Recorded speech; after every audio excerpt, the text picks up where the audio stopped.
Can you imagine these words? Those were the last words my father said to me before he shoved me into an October storm and locked the door behind me. Get out of my house. I don't need a sick daughter. I was 15 years old. I had no coat, no phone, no money, just a school backpack with algebra homework inside and rain already soaking through my sneakers. 3 hours later, the police called him, and when he heard what they said, his face went white as a ghost. But by then, it was way too late. I'm Sherry Walls. I'm 28 now, sitting in my Boston apartment watching rain slide down the window. There's a letter on my kitchen table, shaky handwriting on cheap nursing home stationery. After 13 years of silence, my father wants to see me, says he's dying, says he's sorry. Funny thing about rain, it always takes me back to that night. October 14th, 2011. I remember coming home from school like it was any other Tuesday. Backpack over one shoulder, head full of the algebra test I'd just aced. I was thinking about dinner, about homework, about the band poster I wanted to buy with my birthday money. Normal 15-year-old stuff. I had absolutely no idea that in less than 2 hours, I'd be walking alone through a freezing storm, wondering if I was going to survive the night. The moment I stepped through that front door, I knew something was wrong. My father was standing in the living room, looking like a volcano about to explode. His face was the color of raw meat. His hands were shaking, and he was holding a wad of cash in one fist and empty pill bottles in the other. My sister Corinne stood right behind him. She was 19, 4 years older than me, and she had this expression on her face, concerned, worried, heartbroken. The perfect picture of a devoted older sister who just discovered something terrible about her baby sibling. But I saw her eyes. I caught that little flicker she couldn't quite hide. Satisfaction. Our stepmother Jolene hovered in the kitchen doorway, arms crossed, lips pressed together, saying absolutely nothing. That was her specialty, saying nothing while bad things happened. My father didn't even let me put down my backpack. He started screaming like I'd set the house on fire. He said I'd been stealing from his wallet for months. He said I'd been buying pills, hiding them in my room. He said Corinne had found the evidence. Cash stuffed in my dresser, pill bottles in my closet, text messages proving I was talking to drug dealers. I tried to explain. I tried to tell him I'd never touched his wallet, never seen those pills, didn't even know what he was talking about. But the words died in my throat because I realized something horrible. He wasn't listening. His mind was already made up. Corinne had spent the whole day preparing him, feeding him lies like poison wrapped in sugar. She stood there looking devastated, telling him she'd tried so hard to help me, tried to get me to stop. She said she hadn't wanted to tell him, but she just couldn't watch her little sister destroy herself anymore. It was a masterpiece performance, Academy Award worthy, and my father swallowed every single word like it was gospel truth. He grabbed my arm hard enough to leave bruises and dragged me toward the front door. My backpack was right there where I dropped it. He picked it up and threw it at my chest so hard I stumbled backward. Then he opened the door. Rain was already coming down in sheets, thunder rolling somewhere in the distance. The temperature had dropped 15 degrees since that morning, and my father looked me dead in the eyes and said those words again. Get out of my house. I don't need a sick daughter. He pushed me onto the porch. The door slammed. The deadbolt clicked. And just like that, at 15 years old, I was homeless. I stood on that porch for maybe 5 minutes, completely frozen. Not from the cold, though that was coming, but from shock. I kept waiting for the door to open again, waiting for someone to say it was all a big misunderstanding. Nobody came. My phone was sitting on my bedroom desk. I wasn't allowed to grab anything except what was already in my hands. My backpack had textbooks, a half-eaten granola bar, and absolutely nothing useful for surviving a night outside. No jacket, no money, no way to call for help. 2011. Payphones still existed somewhere, but who carries quarters? Not a 15-year-old who spent her allowance on band posters. Priorities, right? Straight-A student, 0-star survival skills. So I started walking. I didn't make a conscious decision about where to go. My body just moved on autopilot toward the only safe place I knew. My grandmother Dorothy's house 7 miles away. My mom's mom, the one person who always looked at me like I mattered. 7 miles doesn't sound like much when you're driving. When you're walking through freezing rain in canvas sneakers with no coat, it might as well be 700. Route 9 stretched ahead of me, dark and slick with rain. Cars splashed past without slowing down. I was just a shadow on the roadside, a shape nobody wanted to look at too closely. After the first mile, my clothes were soaked through to my skin. After the second mile, I couldn't feel my fingers anymore. After the third mile, my teeth were chattering so hard I thought they might crack. But I kept walking. What else could I do? Go back and beg my father to believe me. He'd already made up his mind. I had nowhere else to go except forward, one numb step at a time. The thing about hypothermia is that you don't realize it's happening until it's almost too late. Your body starts shutting down piece by piece, and your brain gets foggy, and suddenly sitting down for just a minute seems like the best idea in the world. Just a quick rest, just until you catch your breath. I made it 4 miles before my legs gave out. There was a mailbox up ahead. I remember thinking I'd just lean against it for a second, catch my breath, then I'd keep going. Grandma's house was only 3 more miles.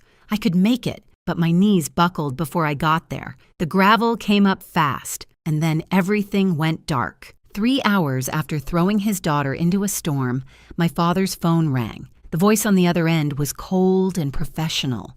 Officer Daniels with county police. There'd been an incident. His daughter had been found unconscious on Route 9, hypothermia. She was being transported to County General Hospital. And one more thing, sir. Child Protective Services has been notified. A caseworker is already on site. We have some questions about why a 15-year-old girl was walking alone in a dangerous storm with no coat and no phone. We're going to need you to come down to the hospital and bring whatever evidence you have. My father's face went pale as bone. I know because the hospital staff told me later. They said he looked like a man watching his whole life crumble in slow motion. Corinne was standing right next to him when he got that call. And for the first time, her perfect mask slipped, just for a second. But it was enough, because here's the thing about that night, the thing that changed everything. The woman who found me unconscious on that roadside wasn't just some random stranger driving home. Her name was Gloria Hensley, and she'd spent 35 years working for Child Protective Services. She'd seen every kind of abuse, every kind of neglect, every kind of lie that parents tell about their children. She knew exactly what she was looking at when she found a teenage girl in the rain, with no coat and no phone and no one looking for her, and she wasn't about to let it slide. My father thought he was getting rid of a problem that night, thought he was cleaning house, cutting out the bad apple, protecting his family from a sick daughter who didn't deserve his love. But what he actually did was light a fuse, and he had no idea what was about to explode. Before we continue, if you're enjoying this story, please subscribe and tell me in the comments where you're watching from and what time is it there. I see everything. Thank you so much for your support. Now, to understand what happened that night, to really understand why my sister did what she did, I need to take you back to when everything started falling apart. My mother, Patricia, died in 2006, cancer. I was 10 years old. Corinne was 14. One day, we had a mom who made pancakes on Sunday mornings and braided my hair for school pictures. The next day, we were standing by a hospital bed watching machines beep slower and slower until they stopped altogether. My father didn't handle it well. That's putting it mildly. He basically collapsed in on himself like a dying star. Went to work, came home, sat in his recliner, stared at nothing. The house could have burned down around him, and I'm not sure he would have noticed. So Corinne stepped up. At 14, she became the one who cooked dinner and signed permission slips and made sure I got to school on time. She became the responsible one, the mature one, the daughter my father could lean on. And he praised her for it constantly. What would I do without you, Corinne? You're so grown up, Corinne. You're the glue holding this family together, Corinne. I don't think he ever once asked how she was handling our mother's death. He just expected her to handle everything else instead. My father had 2 blind spots in life. His oldest daughter, and his beloved recliner. Both were worn out, falling apart at the seams, and desperately needed to be replaced, but he couldn't see it. Men and their recliners, I swear. What nobody saw, what my father absolutely refused to see, was what happened when he wasn't looking. Corinne wasn't just stepping up. She was building a kingdom, and in her kingdom, I was the peasant who needed to be kept in her place. It started small. Homework that mysteriously disappeared the night before it was due. Permission slips for field trips that somehow never made it to my teachers. My favorite shirt shrunk in the wash, then another, then another. Oops, must have been an accident. Birthday party invitations I sent out that my friends never received. Messages from classmates that got lost. A reputation being built brick by brick without me even knowing. She'd go to my teachers with this sad, concerned expression and tell them I was struggling after our mother's death, that I was acting out at home, that they should be patient with me because I was going through such a hard time. She painted a picture of a troubled child, and everyone believed her because she was so mature, so responsible, so caring. I tried to tell my father once, sat him down and explained that Corinne was sabotaging me, that she was lying about me to everyone, that something was seriously wrong. He looked at me like I'd lost my mind. "You're just jealous of your sister," he said.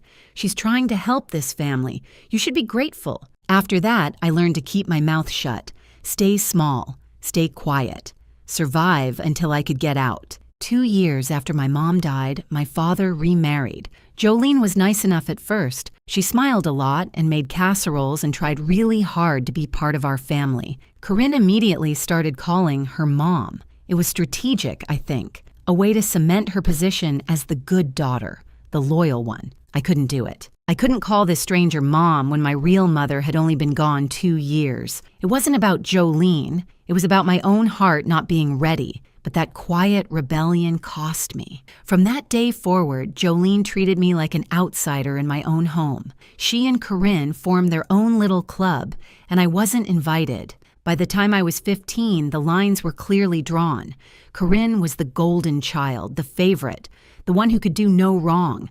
I was the troubled one, the difficult one, the daughter who just couldn't get it together. And then there was the money. My mother had set up trust funds for both of us before she died, $45,000 each, accessible when we turned 18. It wasn't a fortune, but it was something, a safety net, a gift from a mother who knew she wouldn't be there to help us start our adult lives. Corinne turned 18 in 2009 and got her share immediately. It was gone within 11 months. A flashy sports car, designer clothes, expensive gifts for her boyfriend Trent, a smooth-talking guy with big ideas, and absolutely no legitimate income. By the time I was kicked out 2 years later, Corinne was completely broke. Her trust fund was a distant memory, and Trent was always talking about his next big opportunity, his next investment scheme, the deal that was definitely going to make them rich. My $45,000 was just sitting there, untouchable until 2014 when I'd turn 18, unless something happened to me first.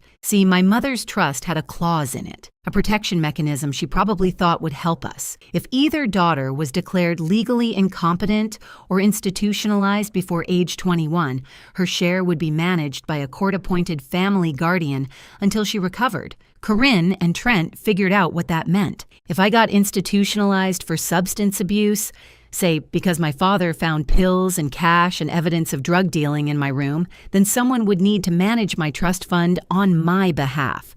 Someone responsible, someone trustworthy, someone like a concerned older sister who only wanted what was best for me. $45,000. That's what I was worth to Corinne. That's the price she put on her own sister. The week before she destroyed my life, she put her plan into motion. Small cash withdrawals from my father's account using his ATM card. She knew his PIN because she handled all the household finances. Trent's empty prescription bottles collected and saved. A prepaid burner phone purchased at a convenience store, loaded with fake text messages. On the morning of October 14th, while I was eating breakfast and thinking about my algebra test, Corinne slipped into my room and planted everything. Cash in my dresser drawer, pills in my closet, a paper with the burner phone number as proof of my drug dealer contact. Then she went to our father with tears in her eyes and told him his youngest daughter had a terrible secret. He believed every word. Why wouldn't he? Corinne had spent 9 years being the perfect daughter, the responsible one, the one who never lied. and I had spent 9 years being painted as the troubled one before I even knew the portrait existed. But by the time I walked through that front door after school, my trial was already over. The verdict was guilty, and the sentence was exile. That's how I ended up on Route 9 in October rain, walking toward my grandmother's house like it was the only light left in the world. But Corinne had made one mistake, one tiny error in her perfect plan. She didn't account for Gloria Hensley. I don't remember much about collapsing, just the gravel biting into my palms, and then nothing, like someone switched off a television in the middle of a show. What I remember is waking up, fluorescent lights, the smell of antiseptic and industrial floor cleaner, a scratchy hospital blanket tucked around me like I was something fragile, something worth protecting. I hadn't felt that way in years, and there was a woman sitting beside my bed, silver hair pulled back in a neat bun, reading glasses perched on her nose, a paperback novel closed in her lap. She looked like someone's grandmother, the kind who baked cookies and always had tissues in her purse, but her eyes were sharp, observant, cataloging everything they saw. Her name was Gloria Hensley. She was 67 years old, retired after 35 years with Child Protective Services. She'd seen every kind of abuse, every kind of neglect, every kind of cruelty that adults could inflict on children. And on a cold October night, driving home from her book club meeting, her headlights had caught something by the roadside, a teenage girl unconscious, soaking wet, alone. Gloria pulled over so fast her tires screamed against the pavement. She had an emergency blanket in her trunk, old habits from her CPS days, and she wrapped me up like a burrito while she called 911. She stayed with me until the ambulance arrived.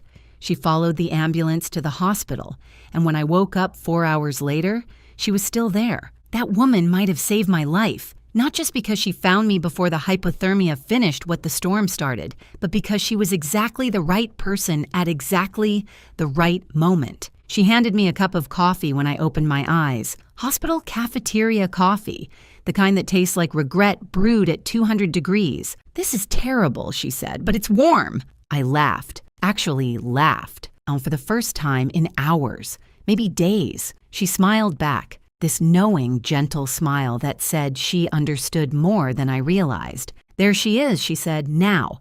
Why don't you tell me why a 15-year-old was walking alone on Route 9 in a storm with no coat and no phone?" So I told her everything. The accusations, the planted evidence, the years of Corinne's manipulation. I told her things I'd never told anyone because no one had ever actually listened. Gloria just sat there, nodding occasionally, never interrupting, never doubting. When I finished, she was quiet for a long moment. Then she said, "I believe you, and I'm going to help you prove it." Those 7 words changed my life. While I was unconscious, things had been happening.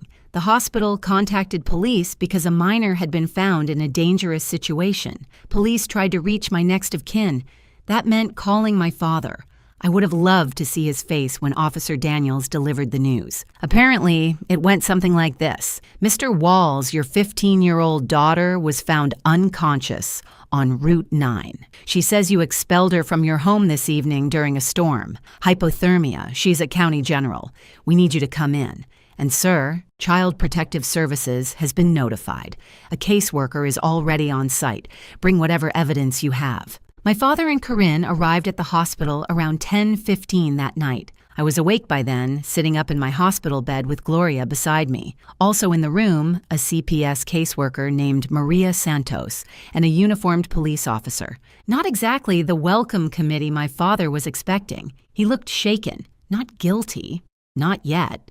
Just annoyed and confused, like this was all a big inconvenience. Corinne was right behind him, and for the first time in my life, I saw her look nervous. The smirk she'd been wearing when I left wasn't anywhere to be found. They expected to find a scared, apologetic girl ready to confess her sins and beg to come home. Instead, they found a room full of professionals asking very pointed questions about why a child was wandering alone in dangerous weather with no means of communication or protection. The power dynamic had shifted, and Corinne felt it. She tried to run her usual script.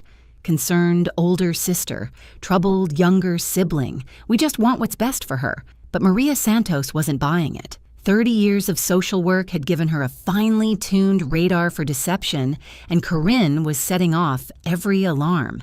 Then my grandmother arrived. Dorothy Reeves was 67 years old, 5 feet 2 inches of pure determination, and she was absolutely not in the mood for nonsense. My mother was her only daughter, and I was her only grandchild, and she had never trusted my father or his new family. She lived 40 minutes from the hospital.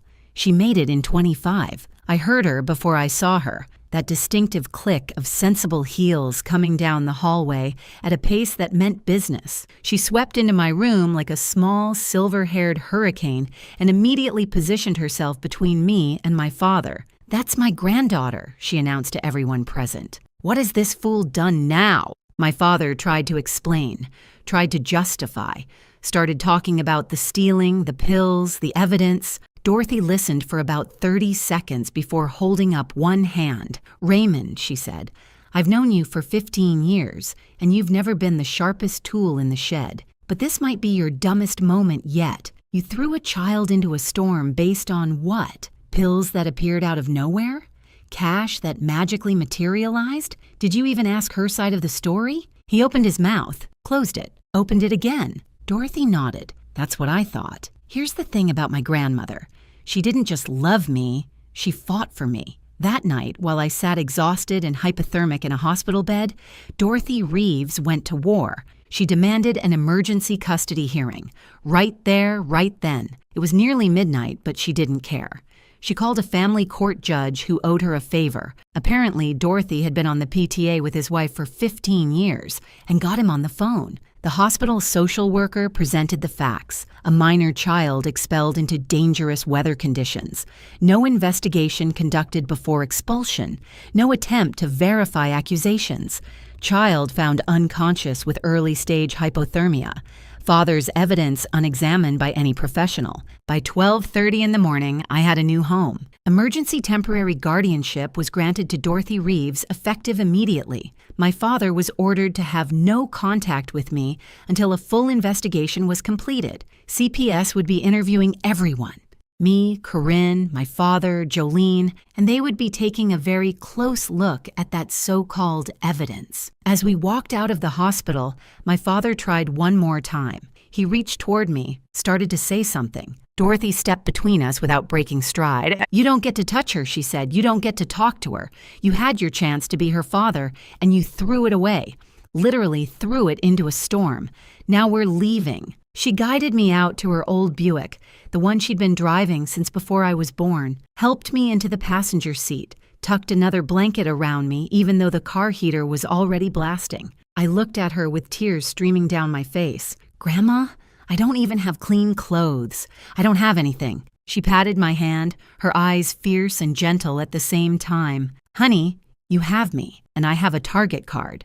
Tomorrow we shop. Tonight you eat soup and sleep in a bed where nobody is going to throw you out. Ever." That was the first night of my new life. Grandma Dorothy's house had 3 rules: breakfast at 8, homework before TV, and absolutely no nonsense before her second cup of coffee. It wasn't fancy, and it wasn't big, but it was warm and safe and full of love. For the first time in years, I felt like I could breathe. But the story wasn't over. Not even close. 2 weeks later, the CPS investigator called my grandmother. "Mrs. Reeves," Maria Santos said, "you might want to sit down. We've been examining the evidence Mr. Walls provided. The timeline doesn't add up, and we found some security footage that tells a very different story. Corinne's perfect plan was about to fall apart, and she had no idea what was coming. The investigation changed everything. Maria Santos wasn't just a caseworker checking boxes. She was a detective in a cardigan, and she didn't just look at evidence, she traced it. Every receipt, every timestamp, every thread. And the more she pulled, the more Corinne's perfect story unraveled. It started with the cash. $800 had been found in my dresser drawer. My father said it proved I'd been stealing from him for months. Open and shut case, right? Except Maria Santos actually checked the bank records. That $800 came from a single ATM withdrawal on October 14th, the same day I was kicked out. The bank provided surveillance footage from the machine. Timestamp, 2:47 in the afternoon. The person on camera wasn't me. It was Corinne, clear as day. Same jacket she'd been wearing that morning. Same ponytail. Same car parked in the background. Her white sedan with the dent in the bumper from when she'd backed into a mailbox the previous summer. Here's the thing about alibis. Mine was airtight. At 2:47 p.m. on October 14th, I was sitting in fifth period chemistry class, learning about molecular bonds. The school attendance system showed me present until 3:15. My teacher remembered me asking a question about covalent electrons. I couldn't have made that withdrawal. Physically impossible. I was in a classroom 12 miles away, surrounded by 30 witnesses and an electronic check-in system. Corinne thought she was so clever. But here's the thing about being a criminal mastermind. You actually have to be smart. She used our father's ATM card without considering that banks have cameras. She made the withdrawal in the middle of the afternoon without checking if I had an alibi. She bought the burner phone at a convenience store 2 blocks from her gym, on camera, in her yoga pants, with her car visible in the parking lot. Some masterminds wear capes. Corinne wore Lululemon, and she got caught because she couldn't be bothered to drive an extra 10 minutes. Then there were the pills. The bottles planted in my closet were traced back to a prescription for Trent Barlow, Corinne's boyfriend, the one with all the big ideas and no legitimate income. Anxiety medication, prescribed by his doctor, filled at the pharmacy on Oak Street. Maria Santos called that pharmacy. Interesting finding. Trent had reported those pills stolen, filed a police report and everything, claiming someone broke into his car and took them. Very concerned citizen behavior. Except he filed that report on October 17th, 3 days after I was kicked out. If those pills were already stolen and hidden in my room on October 14th, why did Trent wait 3 days to report the theft? The answer was obvious, because they weren't stolen. Corinne gave them to him to plant. And then he reported them missing afterward to cover their tracks and get a refill. The delayed theft report was like a flashing neon sign that said, "We planned this. If this story is hitting close to home, I hope you'll stick around, because what happens next is worth every second. Drop a like if you're rooting for me. It means the world." But the real smoking gun was the burner phone. The fake drug dealer texts came from a prepaid phone purchased at a convenience store on October 10th, 4 days before everything went down. Maria Santos tracked down the store and requested their security footage. The buyer was a young woman, brown hair and a ponytail, athletic build, paid cash, but her car was clearly visible through the window, a white sedan, with a dent in the bumper. Same car, same woman. Same trail of breadcrumbs leading straight back to my sister. As the investigation deepened, an even uglier picture emerged. Maria Santos started digging into our family's finances, specifically checks written on my father's account over the past 2 years. What she found made the $800 look like pocket change. Someone had been forging checks in my father's name for nearly 2 years. Small amounts at first, 50 here, 100 there, but they added up. The signatures were close, but not quite right. The money went to accounts connected to Trent Barlow and his various business ventures. Total amount stolen, just under $18,000. Corinne hadn't just framed me. She'd been robbing our father blind for years, and she needed me gone before anyone noticed. My grandmother, Dorothy, wasn't about to let this slide. She hired Leonard Vance, an old family friend who'd practiced family law for 30 years. He'd known my mother, Patricia, since grade school, and when Dorothy explained what had happened, his face went hard in a way that made me glad he was on my side. Leonard filed for permanent guardianship immediately. He also filed a civil suit against Corinne for fraud, emotional distress, and whatever else he could make stick. And he made sure my trust fund was protected with additional oversight so nobody could touch it until I turned 18. That year taught me something I carry with me still. Keep records of everything, every receipt, every message, every promise someone makes. Write it down. My grandmother kept a folder for every important document in her life. Bills, letters, tax returns, warranties.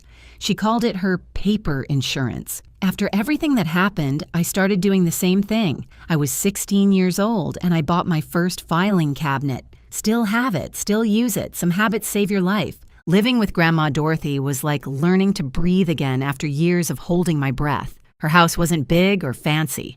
2 bedrooms, 1 bathroom, a kitchen that smelled like coffee and cinnamon. But it was warm, and it was safe. And nobody there was plotting against me. She enrolled me in a new school where nobody knew my history. I made real friends for the first time. People who liked me for me. Not because they'd been fed a story about who I was supposed to be. I started seeing a counselor, finally processing years of manipulation that I'd absorbed without even realizing. Grandma Dorothy didn't have a lot of rules, but she was strict about one thing. Dinner at 6, no exceptions. She said chaos can wait until after the meatloaf. Honestly, best advice I've ever gotten. Meanwhile, my father's world was crumbling. The CPS investigation put the entire Walls household under a microscope.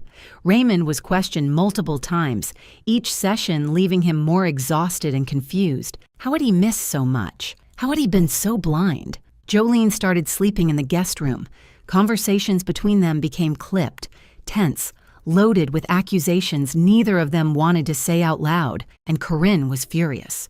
Not sorry, and never sorry. Just angry that her plan had fallen apart. She blamed everyone but herself. The CPS investigator was biased.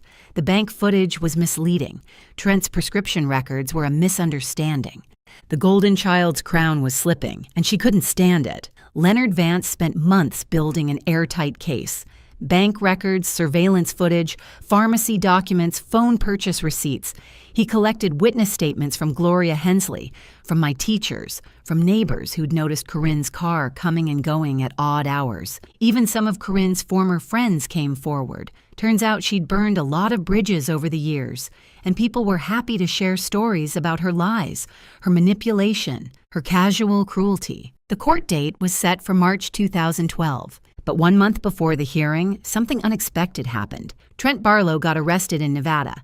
Federal marshals picked him up for running the same investment scam in 3 different states. Over $400,000 stolen from victims who trusted him with their savings. He was facing serious federal charges, possibly 15 years in prison. His lawyer made a phone call the next day. Trent was ready to cooperate, ready to make a deal, ready to tell the truth about everything, including his girlfriend, Corinne, and what she'd done to her little sister. The walls were closing in, and Corinne had nowhere left to run. Trent Barlow was many things: a con artist, a liar, a man who'd built his entire life on other people's trust and money. But he wasn't loyal. The moment federal prosecutors offered him a reduced sentence in exchange for cooperation, he sang like a canary with a record deal. His written statement was 12 pages long. He confirmed everything. The plan to frame me had been Corinne's idea from the beginning. She'd been stealing from our father for nearly 2 years, funneling money to Trent for his investments. When she realized her theft was getting harder to hide, she decided she needed a scapegoat. That scapegoat was me. Corinne figured I was the perfect target, the troubled younger sister, the one who'd never fit in, the one nobody would believe. She told Trent that getting me institutionalized would solve 2 problems at once. She'd have someone to blame for the missing money, and she'd get access to my trust fund as my guardian. $45,000. That's what she planned to steal from me while I sat in some facility, drugged and discredited and completely alone. Trent wrote it all down: the planning sessions, the pill bottles he provided, the burner phone Corinne purchased, the morning she planted the evidence in my room. He even included text messages between them from the days leading up to October 14th. Messages that proved this wasn't impulsive. It was calculated, premeditated, cold. His final line stayed with me. Corinne said her sister was a nobody who wouldn't fight back. She was wrong. March 2012. Family court. I'd been living with Grandma Dorothy for 5 months by then. I'd gained weight, the good kind, the kind that comes from regular meals and actual sleep. I'd made honor roll at my new school. I'd started to remember what it felt like to be a normal teenager.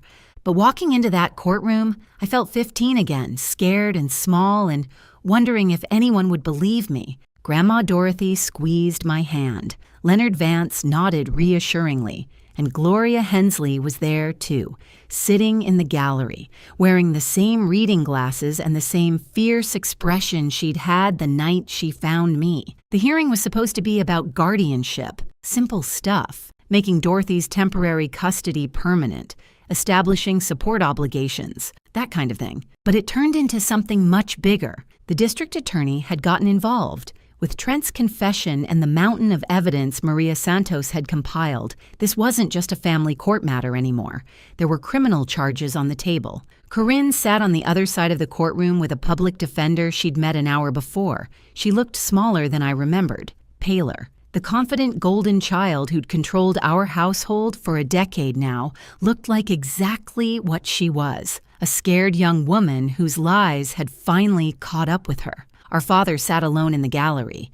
Jolene had refused to come. He looked like he'd aged 10 years in 5 months. The evidence was presented systematically, professionally, devastatingly. A TM footage showing Corinne making the withdrawal at 2:47 p.m. My school attendance records proving I was in chemistry class at that exact time. Pharmacy records showing Trent's conveniently delayed theft report. Security footage from the convenience store showing Corinne buying the burner phone. 2 years of forged checks totaling $18,000. And Trent's confession.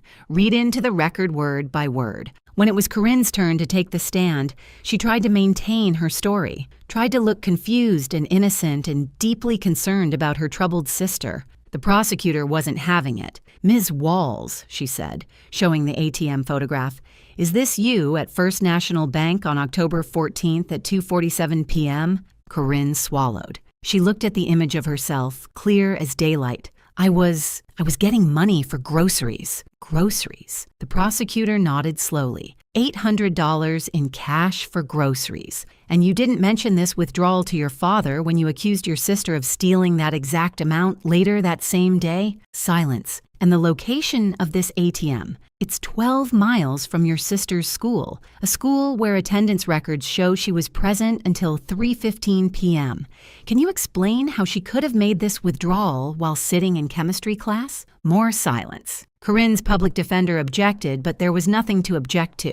The evidence was the evidence. Facts didn't care about her feelings. Then they called Jolene. My stepmother looked like she wanted to be anywhere else on earth. She'd spent years staying quiet, staying neutral, not getting involved. But this was a courtroom, and she was under oath. And suddenly, staying quiet wasn't an option anymore. The prosecutor asked her about the morning of October 14th. Did she see anything unusual? Jolene's voice was barely above a whisper. Corinne went into Sherry's room that morning around 7 a.m.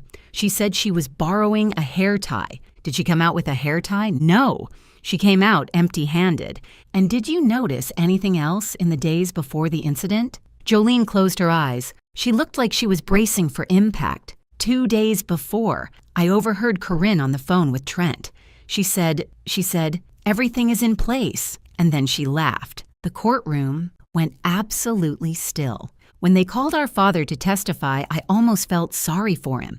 Almost. He had to explain why he expelled his 15-year-old daughter into a storm without investigating the accusations against her. Had to admit he never checked the bank records himself. Never questioned why Corinne suddenly discovered this evidence. Never asked for my side of the story. His voice cracked when he said, I trusted her. She's my firstborn. She was always the responsible one. I thought he couldn't finish. Judge Patricia Morrison had been on the bench for 30 years. She'd seen ugly custody battles, bitter divorces, families torn apart by lies and money and pride. But I think even she was disturbed by what she'd heard. Her words cut through the courtroom like a blade. "Mr. Walls, trust is not an excuse for negligence. You expelled a minor child into dangerous weather conditions based on unverified accusations. You made no attempt to investigate. You chose one daughter over another without evidence, without reason, without basic parental judgment. That is not parenting. That is abandonment." My father sat there, gray-faced, as she continued. "Your older daughter engaged in a calculated, premeditated scheme to destroy her sister's life. She stole from you, lied to you, and manipulated you into participating in her cruelty. And you let her, because it was easier to believe the daughter who made you feel good than to actually parent the daughter who needed you." Corinne's sentence came down hard. Fraud, theft, filing false statements to law enforcement, child endangerment. Her public defender negotiated a plea deal to avoid a full trial, 2 years suspended sentence, meaning she wouldn't go to prison unless she violated probation. 5 years of supervised probation, 200 hours of community service, full restitution of all stolen funds, the $18,000 from our father, and the $800 she'd planted to frame me. The court also issued a permanent restraining order. Corinne was not allowed to contact me directly or indirectly for any reason. If she came within 500 feet of me, she'd go straight to jail. And here's the part that would follow her forever. Felony conviction, permanently on her record. No more jobs in finance, no positions involving money or trust, no working with children or vulnerable adults. The golden child had a scarlet letter now, and it wasn't coming off. My father lost guardianship rights permanently. He was ordered to pay for my therapy and educational expenses until I turned 21. He was also ordered to establish a college fund from the restitution money. The community found out everything. Small towns talk. Within weeks, everyone knew what Raymond Walls had done to his younger daughter. Friends stopped calling.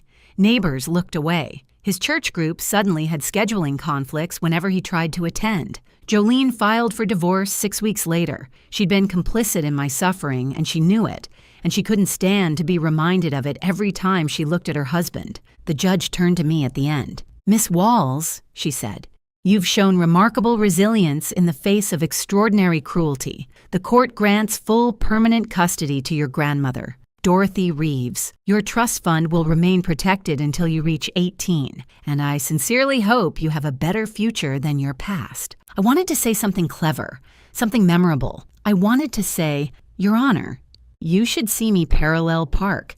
That's the real test of character. But some jokes are just for yourself." And that moment was too big for humor. Instead, I just said thank you. As we walked out of the courthouse, my father tried one last time to approach me. "Sweetheart," he started, "I'm so—" Grandma Dorothy stepped between us without breaking stride. Her voice was ice. "You don't get to call her that anymore. You lost that right when you threw her into a storm." We kept walking. I didn't look back. The sun was shining that day. March, in our part of the country, can go either way. But that afternoon was warm and bright and full of promise. I had a grandmother who loved me, a lawyer who'd fought for me, a caseworker and a retired CPS supervisor who'd believed me when no one else would, and I had a future, finally. But some stories don't end with the courtroom. Some stories have one more chapter. 13 years later, a letter arrived. October 2024. I'm 28 years old now, and my life looks nothing like I imagined when I was 15, walking through a storm with nothing but a school backpack and soaking wet sneakers. I live in Boston. Beautiful apartment with a view of the harbor.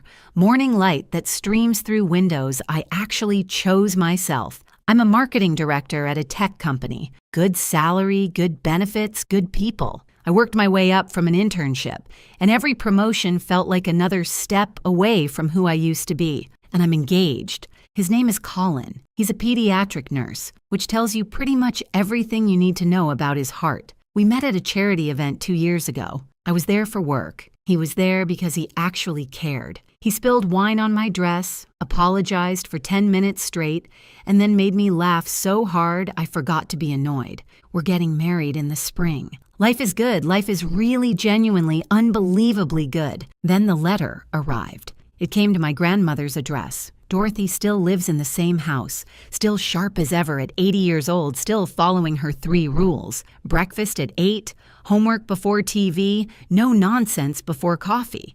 Some things never change. She called me, said something had arrived that I needed to see. Her voice was careful, neutral, the way she sounds when she's trying not to influence my decisions. I drove down that weekend. The envelope was plain white, cheap paper, with shaky handwriting I barely recognized. The return address was Maple Grove Care Center, a nursing home about an hour from where I grew up. I opened it at Dorothy's kitchen table with a cup of coffee going cold in my hands. "Dear Sherry," it began, "I know I don't deserve to ask anything of you. I know you have every reason to throw this letter away without reading it, but I'm asking anyway because I don't have much time left and I need to say this before I go. I'm at Maple Grove now. Had a stroke 2 years ago. Left side doesn't work so well anymore. Jolene is long gone. Took half of everything and moved to Florida with some accountant she met online. The house is sold. There's nothing left of the life I thought I had. Corinne came to see me last week. I wouldn't let her in the room. I can't look at her. I can't hear her voice without remembering what I did because of her lies. You're the only one I want to see. The only one I need to apologize to. I was your father, and I failed you in the worst way a parent can fail a child. I believed lies over truth. I chose comfort over justice. I threw you away like you were nothing. I know you owe me nothing. But if you can find it in your heart to come, just once, I'd like to tell you I'm sorry in person, before it's too late. Your father, Raymond. I sat there for a long time. The coffee got cold. The afternoon light shifted across the table. Dorothy didn't say anything. She just waited, the way she always had, letting me find my own way. 13 years of silence, 13 years of building a life without him. Did I owe him anything? No, I didn't. But I thought about my mother. I thought about the kind of person she'd raised me to be before she died. I thought about breaking cycles instead of perpetuating them. I decided to go. Not for him, for me. The nursing home was exactly what you'd expect. Fluorescent lights, industrial floors, the smell of disinfectant trying to cover up the smell of endings. My father's room was small. Single bed, one window, a television mounted on the wall playing something nobody was watching. He looked 20 years older than his actual age, 73, but he could have passed for 90. The stroke had taken something vital out of him, left him crumpled and gray and small in a way I'd never seen. He cried when I walked in. Couldn't speak for the first few minutes, just sat there with tears running down his face while I stood by the door, wondering if I'd made a mistake. Eventually, he found his voice. He apologized. Over and over, stumbling over words, repeating himself because the stroke had taken some of his language too. He said he'd been blind, stupid, cruel. He said losing me was the worst thing he'd ever done. He said he thought about that October night, every single day, every single night, every time it rained. I let him finish, didn't interrupt, didn't comfort him either. Then I said what I'd come to say. I forgive you. His face crumpled with relief. But I want you to understand what that means. I pulled a chair close to his bed and sat down, made sure he was looking at me. Forgiveness doesn't mean I forget. It means I'm choosing not to carry this anger anymore. It's heavy, and it's been weighing me down, and I'm done letting you take up space in my heart. You threw me into a storm because you believed a lie. You didn't believe it because the evidence was compelling. You believed it because it was easier, because Corinne made you feel good about yourself. And I reminded you of everything you'd lost when Mom died. You chose the comfortable lie over your own daughter. I built my entire life without you. I put myself through college. I built a career. I'm marrying a man who would never, ever throw me out in a drizzle, let alone a hurricane. I'm happy, but you need to live with what you did. That's not my burden to carry anymore. It's yours. He nodded, tears still streaming. I don't think he had words left. I know, he finally managed. I know. I just needed you to know I'm sorry. I needed to see you. One last time. I stayed for another 20 minutes. We didn't talk much. What else was there to say? I told him about my job, my apartment, Colin, surface things, safe things. He listened like it was the most important conversation of his life. When I got up to leave, he reached out with his good hand. Not grabbing, just reaching. I let him touch my fingers for a moment. Then I walked out. In the hallway, a nurse stopped me. You're his daughter, right? The younger one? I nodded. She glanced back toward his room, then at me. Your sister came by last week. He refused to see her, told us to send her away. I stood very still. He wouldn't see her? The nurse shook her head, said he could only stomach apologizing to one daughter, and it wasn't her. He got pretty upset about it, actually. Said he couldn't look at her face anymore without seeing what she'd done. I didn't know what to say to that. After all these years of being the rejected one, the throwaway daughter, the one who wasn't good enough, my father had finally rejected Corinne, the golden child, the favorite, the one he'd believed without question. Too late to matter, too late to heal anything, but still, something shifted in my chest. Not forgiveness, exactly. I'd already given that. Something more like completion, like the last page of a very long book, finally turning. I walked out of that nursing home into October sunshine. Same month, different weather, different life. 13 years ago, October meant rain and betrayal and hypothermia. Now October means falling leaves and pumpkin spice everything. Yes, I'm basic. I don't care. And the anniversary of when my real life began. Some storms don't destroy you. They redirect you. That October night 13 years ago, I lost a house, but I found my home. I lost a father who didn't deserve me, and I found a grandmother who did. I lost a sister who never loved me, and I found myself. Colin was waiting when I got back to Boston. Takeout containers on the counter, bad movie queued up on the TV, that patient look he gets when he knows I need processing time. "How'd it go?" he asked. I dropped my keys on the table and leaned into him. "I think I'm finally done," I said. "I think I can let it go now." He wrapped his arms around me and didn't ask any more questions. That's the thing about Colin. He knows when to push and when to just be there. It's one of about 1,000 reasons I'm marrying him. Next spring, we're having the wedding at my grandmother's house. Small ceremony, close friends, good food. Dorothy's already planning the menu.